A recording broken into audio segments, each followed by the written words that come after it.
งสาขาทั้งสื่อไทยสื่อเทศในรอบ 24 ชั่วโมง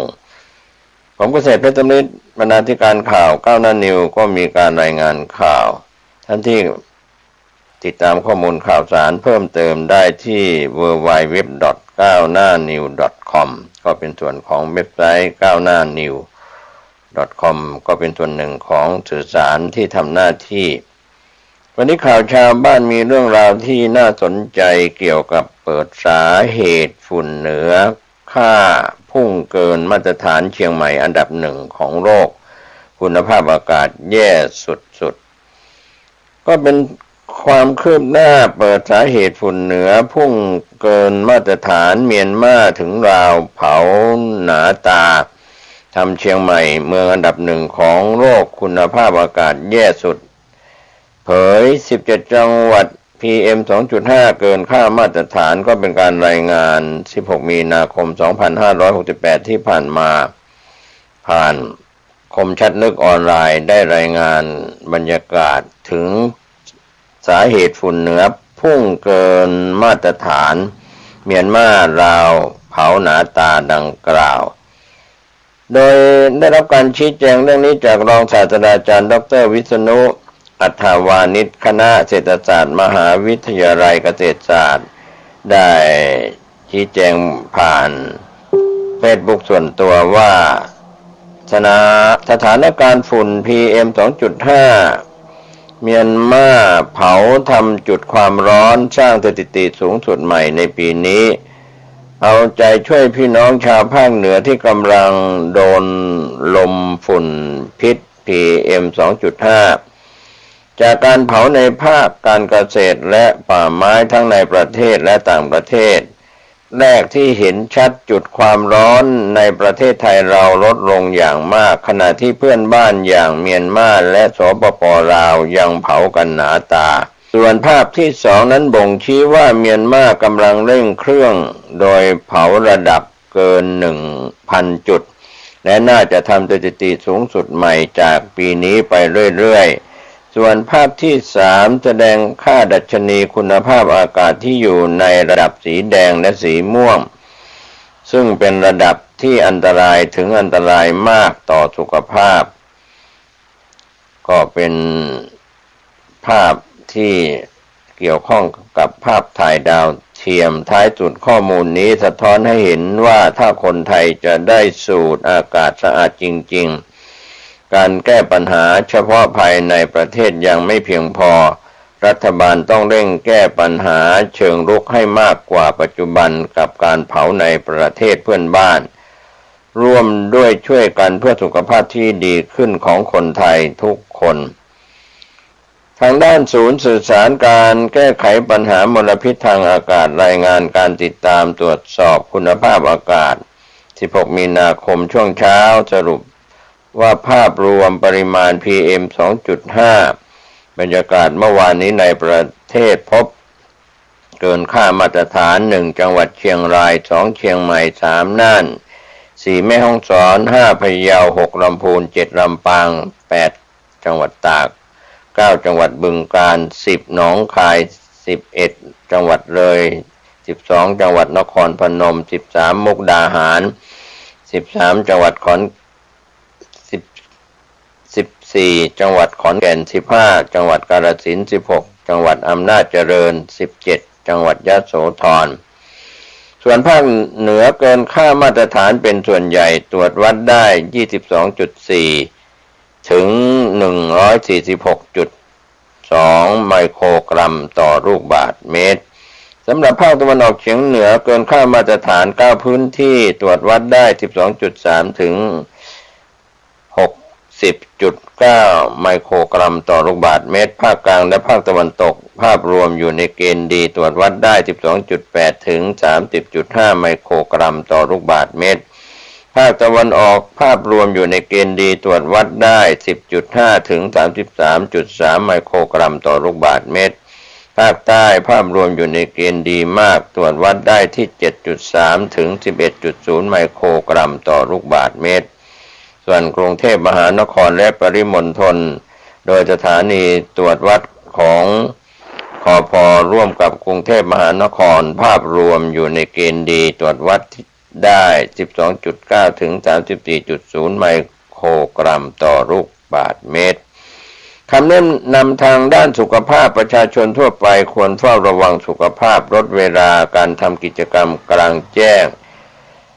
หรือใช้อุปกรณ์ป้องกันตนเองผู้ที่ต้องดูแลสุขภาพเป็นพิเศษควรลดระยะเวลาการทำกิจกรรมกลางแจ้งหรือใช้อุปกรณ์ป้องกันตนเองถ้ามีอาการทางสุขภาพควรปรึกษาแพทย์สำหรับประชาชนที่อยู่ในบริเวณพื้นที่มีผลกระทบต่อสุขภาพพื้นที่สีแดงควรหลีกเลี่ยงกิจกรรมกลางแจ้งหรือใช้อุปกรณ์ป้องกันตนเองหากมีอาการทางสุขภาพควรปรึกษาแพทย์เชียงใหม่เป็นอันดับหนึ่งของโลกเมืองสภาพอากาศที่แย่ขณะที่เว็บไซต์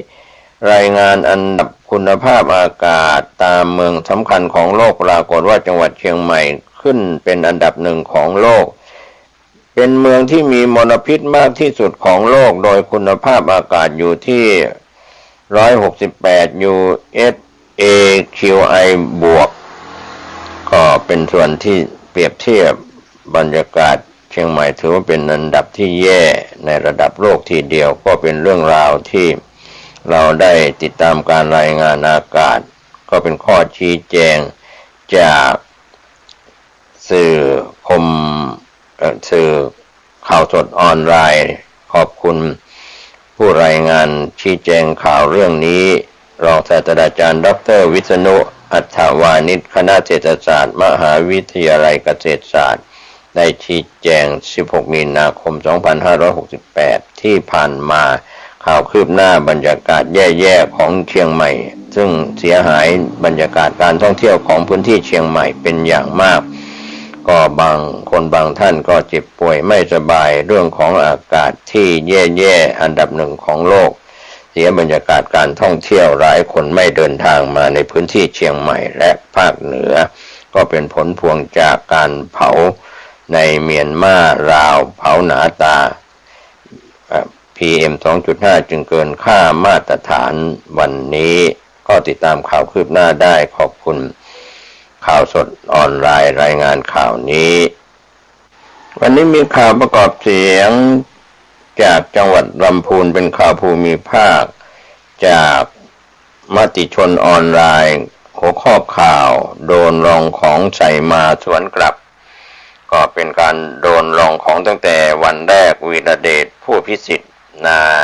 ยกอบจ.จังหวัดลำพูนไปฟังข่าวประกอบเสียงจากมติชนออนไลน์สมาชิกสภาชุดที่แล้วเหมือนกันครับท่านได้ดูรายละเอียดไหมท่านได้ตรวจสอบไหมการทำเว็บไซต์นะครับไม่ต้องใช้ตังค์ครับวันนี้ครับท่านหยิบมือถือของท่านนะครับสมาชิกประชาชนทุกท่านนะครับเว็บไซต์อบจ.หลังจากผมแถลงนโยบายเปลี่ยนแล้วครับท่านเซิร์ชเลยครับอบจ.ลำพูนเว็บไซต์ปัจจุบันนี้เปลี่ยนไปแล้วครับไม่ได้ใช้เงินสักบาทผมลงไปสำรวจโรงเรียนในอบจ.ทั้ง4แห่งนะครับท่านรู้ไหมครับมีสมาชิกท่านหนึ่งบอกว่าพัฒนาโรงเรียนนะครับท่านรู้ไหมครับห้องน้ำที่โรงเรียนนะครับยังเป็นส้วมนั่งยองอยู่เลยและท่านรู้อีกไหมครับว่าชุดบริหารชุดที่แล้วข้อบัญญัติปี2568การงบไว้3 ล้านในการซื้อเครื่องดุริยางค์โครงสร้างพื้นฐานยังไม่พัฒนาเลยครับท่านจะให้เด็กไปเล่นดนตรีแล้วไม่เหมือนกันครับท่านขออนุญาตที่จะต้องเชิญทุกท่านมาเรียนรู้นโยบายเรื่องการศึกษาในการพัฒนาโรงเรียนร่วมกันครับในเรื่องของสนามกีฬาครับมีข้อสงสัยว่าจะทำได้ไหมเปิด24 ชั่วโมงเปิดได้ครับท่านและเรื่องการบำรุงสนามเรื่องอะไรต่างท่านครับสนามเป็นของทรัพย์สินของอบจ.ครับเราเปิดให้ประชาชนได้เข้าใช้อย่างเปิดกว้างและเสรีครับแต่ทั้งนี้เราก็กำหนดได้ครับว่าจะให้คนที่มาบำรุงรักษาวันไหนเวลาไหนเปิดให้ใช้เฉพาะวันไหนเวลาไหนนะครับท่านเป็นห่วงเรื่องความปลอดภัยยามค่ำคืนนะครับที่ผ่านมานะครับผมก็คิดเรื่องนี้ครับท่านอย่าว่าไปสนามกีฬาช่วงกลางคืนเลยครับที่มันไม่ปลอดภัยตอนนี้ไปกลางวันก็ไม่ปลอดภัยครับ3 ปีที่ผ่านมาท่านลองดูสิครับผมไม่รู้นะครับว่าที่ผ่านมามันเกิดอะไรขึ้นแต่ไซต์ก่อสร้างมันค้างไว้อยู่อย่างนั้นนะครับคณะกรรมการกีฬาคณะกรรมการงบประมาณมันลงอบจ.เพราะถามว่าทำไมสร้างตึกไม่เสร็จมา3 ปีท่าน อบจ.ผมโปร่งใสตรวจสอบได้และผมจะจัดการเรื่องนี้ให้เสร็จภายใน2 ปีแรกครับและแน่นอนครับทุกครั้งที่มีการเรียกใครขึ้นมาถ้ามีโอกาสเป็นไปได้ไม่ผิดข้อระเบียบผมจะให้ไลฟ์สดให้ประชาชนลำพูนได้ดูครับว่าสนามกีฬาแห่งนี้มันเกิดอะไรขึ้นนะครับผมขอตอบในส่วนของนโยบายต่างๆนะครับประเด็นเดียวครับผมนะครับตั้งใจเขียนนโยบายโดยผมดำเนินการเขียนนโยบายใช้เวลาถึง2 ปีครับท่านประธานผมเดินพื้นที่สอบถามจากประชาชนถึงกันกรองมาเป็นนโยบายนะครับวันนี้นะครับผมขอตอบกับท่านประธานสภาและสมาชิกสภาว่านโยบายของเราทั้งหมดนะครับ8 ด้านนี้นะครับเป็นจริงทำได้นะครับเพราะก่อนที่เราจะเขียนเป็นตัวหนังสือเราเดินพื้นที่3 จริงมาตลอดตัวผมเองนะครับและสมาชิกสภาที่อยู่ในที่สภาแห่งนี้บางคนก็ร่วมพาผมไปลงพื้นที่จริงๆครับผมขอตอบท่านประธานสภาในเรื่องนโยบายแต่เพียงเท่านี้ครับขอบคุณครับท่านครับแค่ท่านเข้ามาเนี่ยหลายๆอันหลายๆโครงการที่ท่านจะดำเนินการท่านลองดูว่ามันติดระเบียบอะไรบ้างนะครับท่านติดระเบียบอะไรบ้างโดยเฉพาะเนี่ยเอาแค่ว่าท่านจะซื้อโดรนเนี่ยผมถามว่าณวันนี้ดำเนินการได้ไหมการจะซื้อโดรนเนี่ยผมถามว่าในฐานะถ้าผมเป็นผู้บริหารเนี่ยความรู้พื้นๆมากเนี่ยผมจะถามข้าราชการเนี่ยผมจะถามอันดับแรกผมจะถามว่าผมจะซื้อโดรนเนี่ยโครงการอยู่ในแผนไหมเพราะมันเป็นคารุพันธ์ผมจะต้องถามประเด็นนี้ก่อนผมยังจะไม่ลงลึกว่าจะต้องไปโอนงบจากตรงนั้นตรงนี้มาถ้าโครงการไม่อยู่ในแผนคุณสามารถไปปรับแผนได้ไหมต้องใช้กรอบระยะเวลาเท่าไหร่มันมีความจำเป็นเร่งด่วนไหมถ้าใช้ระยะเวลาในการปรับแผนซื้อจัดจ้างอีกใช้เวลาอีกเท่าไหร่1 ถึง 2 เดือนรวมแล้ว5 เดือนอย่างนี้เราไป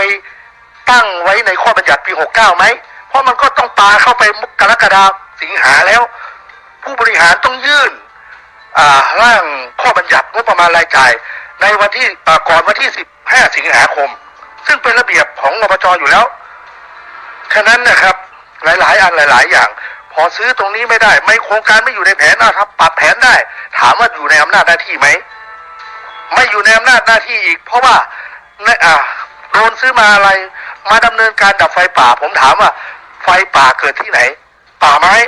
ต้องเป็นคนรับผิดชอบอุทยานก็ต้องรับผิดชอบเขตทหารก็ต้องรับผิดชอบสิ่งสำคัญที่สุดเนี่ยการบริหารจัดการเนี่ยมันบริหารจัดการโดยกองป้องกันบรรเทาสาธารณภัยซึ่งเป็นหน้าที่ของหลักของจังหวัดอบจ.เป็นแค่ติ่งเดียวแค่นั้นที่จะเข้าไปดำเนินการเหมือนการบริหารการจัดการน้ำก็เหมือนกันไม่ใช่หน้าที่เราเลยใช่ไหมฮะมันเป็นหน้าที่ของป้องกันบรรเทาสาธารณภัยจังหวัดมันเป็นหน้าที่ของกรมชลประทานที่เข้าไปดำเนินการกรณีท่านถามว่าจะซื้อโดรนใช่บทบาทนำหน้าที่ไหมนะครับจะซื้อได้ไหมผมตอบนี้ครับกรณีที่เรามีการพูดคุยกันนะครับว่าถ้าต้องวางแผนดับไฟป่าเนี่ยจำเป็นต้องมีอุปกรณ์อะไรบ้าง1เพื่อป้องกันความปลอดภัยให้เจ้าหน้าที่นะครับที่เข้าไปเผชิญเหตุหน้าเหตุนั้นนะครับก็จำเป็นต้องใช้โดรนเพื่อวางแผนเวลากรณีเกิดฮอตสปอตเกิดไฟป่าขึ้นมาต้องนำไปดับไฟครับในคำถามแรกที่ว่าซื้อได้ไหมตอนนี้ซื้อไม่ได้ครับเพราะอบจ.ลำพูนนะครับจนถึงณวันนี้เนี่ยก็ไม่ได้บรรจุการป้องกันไฟป่าไปในแผนพัฒนาครับไม่เคยบรรจุครับแต่ทั้งนี้ทั้งนั้นครับแผนพัฒนามันอยู่ที่วิสัยทัศน์ของผู้บริหารนะครับถ้าท่านถามว่าซื้อไม่ได้ทำไมอบจ.เชียงใหม่ซื้อได้ก็เพราะเขาเห็นว่าเป็นปัญหาที่มันกระทบการใช้ชีวิตประจำวันการกระทบเศรษฐกิจในจังหวัดเชียงใหม่เขาเลยบรรจุแผนป้องกันไฟป่าไว้ในแผนพัฒนาของอบจ.เขาแล้วก็ซื้อได้ครับ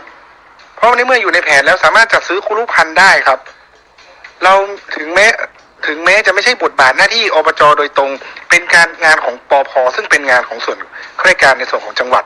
แต่เราสนับสนุนอุปกรณ์ให้เขาสิครับนี่คือสิ่งที่ผมว่าผมมองเล็งเห็นเพราะผมดับไฟป่ามาทุกปีครับผมเป็นอาสาดับไฟป่ามาทุกปีครับมีความจำเป็นในการต้องใช้เทคโนโลยีในการช่วยและสร้างความปลอดภัยให้กับผู้เผชิญเหตุครับนี้ต้องชี้แจงกับท่านสภานะครับ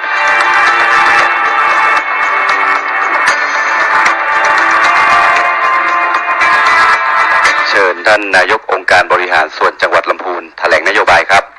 เรียนท่านประธานสภาองค์การบริหารส่วนจังหวัดลำพูนท่านรองประธานสภาองค์การบริหารส่วนจังหวัดลำพูนท่านสมาชิกสภาองค์การบริหารส่วนจังหวัดลำพูนผู้ทรงเกียรติทุกท่านตามที่ได้จัดให้มีการเลือกตั้งสมาชิกองค์การบริหารส่วนจังหวัดและนายกองค์การบริหารส่วนจังหวัดเมื่อวันเสาร์ที่ 1 กุมภาพันธ์ 2568 โดยคณะกรรมการเลือกตั้งได้ประกาศรับรองผลการเลือกตั้งวันที่ 25 กุมภาพันธ์ 2568 ให้ข้าพเจ้านายวิเรศผู้พิสิทธิ์ได้รับเลือกตั้งทำหน้าที่นายกองค์การบริหารส่วนจังหวัดลำพูนประกอบกับตามความในมาตรา 35/4 แห่งพระราชบัญญัติองค์กรบริหารส่วนจังหวัด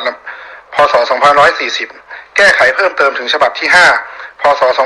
2562 กำหนดไว้ว่านายกองค์การบริหารส่วนจังหวัดเข้ารับหน้าที่ให้ประธานสภาองค์การบริหารส่วนจังหวัดเรียกประชุมสภาองค์การบริหารส่วนจังหวัดเพื่อให้นายกองค์การบริหารส่วนจังหวัดแถลงนโยบายต่อสภาองค์การบริหารส่วนจังหวัดโดยไม่มีการลงมติทั้งนี้ภายใน30 วันนับแต่ประกาศผลการเลือกตั้งนายกองค์การบริหารส่วนจังหวัดนั้นข้าพเจ้าในฐานะนายกองค์การบริหารส่วนจังหวัดลำพูนและคณะผู้บริหารได้กำหนดแนวทางการบริหารราชการขององค์การบริหารส่วนจังหวัดลำพูนตามอำนาจหน้าที่และแนวทางในการจัดระบบบริการสาธารณะโดยสอดคล้องกับยุทธศาสตร์ชาติ 20 ปี แผนพัฒนาเศรษฐกิจและสังคมแห่งชาติแผนพัฒนาภาคแผนพัฒนากลุ่มจังหวัดแผนพัฒนาจังหวัดและตามที่กฎหมายบัญญัติไว้โดยได้กำหนดนโยบายในการบริหารองค์การส่วนจังหวัดลำพูนไว้ 8 ด้านจึงขอแถลงนโยบายต่อสภาองค์การบริหารส่วนจังหวัดลำพูนดังนี้ 1. ด้านการศึกษาเป็นพื้นฐานสำคัญของการพัฒนาทรัพยากรมนุษย์ในจังหวัดลำพูนจึงมีความจำเป็นต้องพัฒนาการศึกษาให้มีความเสมอภาคเท่าเทียมให้กับนักเรียนเยาวชนประชาชนของจังหวัดลำพูนเพื่อตอบสนองกับการเปลี่ยนแปลงด้านเศรษฐกิจและสังคมสอดคล้องกับตลาดแรงงานโดยมีแนวทางดำเนินการดังนี้ 1.1 ส่งเสริมและสนับสนุนการจัดการศึกษาในจังหวัดลำพูนทั้งการศึกษาในระบบนอกระบบและตามอัธยาศัยอย่างเท่าเทียมและทั่วถึง 1.2 พัฒนาสถานศึกษาในสังกัดองค์กรบริหารส่วนจังหวัดลำพูนให้มีสภาพแวดล้อมสะอาดปลอดภัยมีโครงสร้างพื้นฐานสื่อการเรียนการสอนที่เหมาะสมทันสมัยและเพียงพอเพื่อสร้างคุณภาพทางการเรียนรู้กับผู้เรียนทุกด้านเปิดโอกาสให้ผู้เรียนได้ศึกษาตามความถนัดตามความสนใจตรงกับศักยภาพของตนเอง 1.3 ส่งเสริมและสนับสนุนทุนการศึกษาเงินช่วยเหลือให้เด็กและเยาวชนที่ยากจนหรือด้อยโอกาสทางการศึกษาที่ต่อเนื่องตั้งแต่ระดับเด็กเล็กประถมศึกษามัธยมศึกษาจนถึงอุดมศึกษาทั้งสายสามัญสายอาชีพเพื่อสร้างความเท่าเทียมและลดความเหลื่อมล้ำทางการศึกษา 1.4 ส่งเสริมและสนับสนุนการศึกษาระบบทวิภาคีการฝึกงานโดยร่วมมือกับสถานประกอบการในจังหวัดลำพูนเพื่อให้เกิดการเรียนรู้จากประสบการณ์ทำงานจริงและมีรายได้ระหว่างการศึกษา 1.5 ส่งเสริมและสนับสนุนการเรียนรู้ตลอดชีวิตเพื่อให้ประชาชนสามารถพัฒนาทักษะความรู้ใหม่ๆได้อย่างต่อเนื่องเข้าถึงโอกาสทางการศึกษาได้แม้อยู่ในพื้นที่ห่างไกลรวมถึงส่งเสริมให้เกิดพื้นที่การเรียนรู้นอกห้องเรียนและส่งเสริมชุมชนให้มีส่วนร่วมในการจัดการการเรียนรู้ 1.6 ส่งเสริมศูนย์พัฒนาเด็กเล็กให้มีมาตรฐานมีบุคลากรความพร้อมในการดูแลเด็กปฐมวัยสนับสนุนให้ศูนย์พัฒนาเด็กเล็กขององค์กรปกครองส่วนท้องถิ่นรองรับการดูแลเด็กได้ทุกวัน 1.7 ส่งเสริมและสนับสนุนการทำนุบำรุงรักษาอนุรักษ์และเผยแพร่ศิลปวัฒนธรรมประเพณีภูมิปัญญาท้องถิ่นของจังหวัดลำพูนโดยเน้นการมีส่วนร่วมของภาคประชาชนและบูรณาการร่วมกับหน่วยงานภาครัฐและองค์กรปกครองส่วนท้องถิ่นในแต่ละพื้นที่ ข้อ 2 ด้านความโปร่งใสการมีส่วนร่วมของประชาชนและการบริหารงานที่มีประสิทธิภาพเพื่อให้การทำงานขององค์การบริหารส่วนจังหวัดลำพูนยึดโยงกับประชาชนโดยยึดหลักธรรมาภิบาลเกิดประสิทธิภาพในการทำงานและตอบสนองในการแก้ไขปัญหาให้ประชาชนได้อย่างแท้จริงอีกทั้งเกิดประสิทธิภาพในการบริหารองค์กรโดยมีแนวทางการดำเนินการดังนี้ข้อ 2.1 ปรับปรุงเว็บไซต์องค์การบริหารส่วนจังหวัดลำพูนเพื่อให้ประชาชนเข้าถึงข้อมูลข่าวสารทั้งโครงการและการดำเนินงานได้สะดวกโดยยึดมาตรฐานการเปิดเผยข้อมูลที่เป็นสากล 2.2 พัฒนาระบบร้องเรียนออนไลน์เพื่อให้ประชาชนสามารถแจ้งปัญหาติดตามความคืบหน้าการดำเนินการแก้ไขปัญหาได้อย่างมีประสิทธิภาพ 2.3 ปรับปรุงกระบวนการบริการขององค์การบริหารส่วนจังหวัดลำพูนให้ประชาชนสามารถขอรับบริการผ่านระบบออนไลน์ได้สะดวกรวดเร็วลดภาระประชาชนในการเดินทางมาติดต่อราชการ 2.4 ส่งเสริมและสนับสนุนให้เกิดองค์กรสภาพลเมือง ลำพูนเพื่อให้ประชาชนสามารถเสนอแนะแนวทางการพัฒนาจังหวัดลำพูนตรวจสอบการทำงานขององค์การบริหารส่วนจังหวัด 2.5 ผลักดันให้มีการจัดทำฐานข้อมูลดิจิตอลต่างๆในพื้นที่จังหวัดลำพูนเพื่อให้เป็นประโยชน์ในการวางแผนพัฒนาองค์กรปกครองส่วนท้องถิ่นและหน่วยงานอื่นที่เกี่ยวข้อง 3. ด้านสาธารณสุขและการดูแลกลุ่มเปราะบางองค์การบริหารส่วนจังหวัดลำพูนให้ความสำคัญในการพัฒนาบริการสุขภาพให้ครอบคลุมด้านส่งเสริมสุขภาพการป้องกันและการควบคุมโรคติดต่อและโรคไม่ติดต่อการรักษาพยาบาลการฟื้นฟูสมรรถภาพและคุ้มครองผู้บริโภคด้านสาธารณสุขให้ประชาชนทุกคนได้เข้าถึงบริการอย่างทั่วถึงเพื่อยกระดับคุณภาพชีวิตและลดความเหลื่อมล้ำของระบบบริการสุขภาพโดยมีแนวทางการดำเนินงานดังนี้ 3.1 พัฒนาคุณภาพให้บริการสถานีอนามัยเฉลิมพระเกียรติ 60 พรรษานวมินทราชูทิศและโรงพยาบาลส่งเสริมสุขภาพตำบลให้มีคุณภาพตามเกณฑ์มาตรฐานหน่วยบริการปฐมภูมิและให้มีความพร้อมในด้านบุคลากรทางการแพทย์อุปกรณ์ทางการแพทย์ที่เพียงพอต่อบริการเพื่อมุ่งสู่การพัฒนารูปแบบการบริหารจัดการเครือข่ายหน่วยบริการสุขภาพปฐมภูมิที่มีประสิทธิภาพรวมถึงส่งเสริมสนับสนุนระบบบริการสุขภาพในพื้นที่จังหวัดลำพูนเพื่อให้ประชาชนมีสุขภาวะที่ดี 3.2 สนับสนุนให้มีบริการทันตกรรมกายภาพบำบัดแพทย์แผนไทยฟอกไตเทียมและให้คำปรึกษาด้านสุขภาพจิตใจในสถานีอนามัยเฉลิมพระเกียรติ 60 พรรษานวมินทราชินีและโรงพยาบาลส่งเสริมสุขภาพตำบลอย่างเท่าเทียมและครอบคลุมพื้นที่ในจังหวัดลำพูน 3.3 พัฒนาระบบบริการสุขภาพผ่านระบบแพทย์ทางไกลวงเล็บเทเลเมดิซีนเพื่อให้ประชาชนในพื้นที่จังหวัดลำพูนสามารถเข้าถึงบริการได้อย่างทั่วถึง 3.4 สนับสนุนให้มีนักโภชนาการเพื่อดูแลภาวะโภชนาการให้เหมาะสมกับสภาวะสุขภาพครอบคลุมประชาชนทุกกลุ่มวัย 3.5 ส่งเสริมการดำเนินงานของอาสาสมัครสาธารณสุขประจำหมู่บ้านรวมถึงภาคีเครือข่ายด้านสุขภาพเพื่อสร้างเครือข่ายบริการสุขภาพในชุมชนให้เข้มแข็ง 3.6 ส่งเสริมสนับสนุนการดูแลสุขภาพกลุ่มเปราะบางหรือผู้มีภาวะพึ่งพิงให้มีคุณภาพชีวิตที่ดีขึ้นอยู่ในสภาวะแวดล้อมที่เอื้อต่อสุขภาพ ข้อ 4 ด้านการเกษตรประชาชนในจังหวัดลำพูนส่วนใหญ่เป็นเกษตรกรจึงจำเป็นต้องส่งเสริมการเกษตรในจังหวัดลำพูนให้ยั่งยืนปลอดภัยแข่งขันได้ในตลาดเพื่อยกระดับคุณภาพชีวิตเกษตรกรและสร้างความมั่นคงทางอาหารให้กับประชาชนโดยมีแนวทางดำเนินการดังนี้ 4.1 ส่งเสริมและสนับสนุนการผลิตสินค้าเกษตรในจังหวัดลำพูนให้มีประสิทธิภาพโดยใช้เทคโนโลยีเกษตรอัจฉริยะวงเล็บสมาร์ทฟาร์มในการบริหารจัดการเพิ่มผลผลิตทางการเกษตรส่งเสริมให้เกิดตลาดสินค้าเกษตรปลอดภัยมีคุณภาพพัฒนาสินค้าเกษตรของลำพูนรวมถึงการรับรองมาตรฐานสิ่งบ่งชี้ทางภูมิศาสตร์หรือ GI เพื่อสร้างมูลค่าเพิ่มและเป็นช่องทางซื้อขายของเกษตรกรจังหวัดลำพูน 4.2 พัฒนาแหล่งน้ำอันเป็นปัจจัยสำคัญของเกษตรกรรวมถึงการบริหารจัดการน้ำอย่างมีระบบและครบวงจร ชั่วโมงต่อ1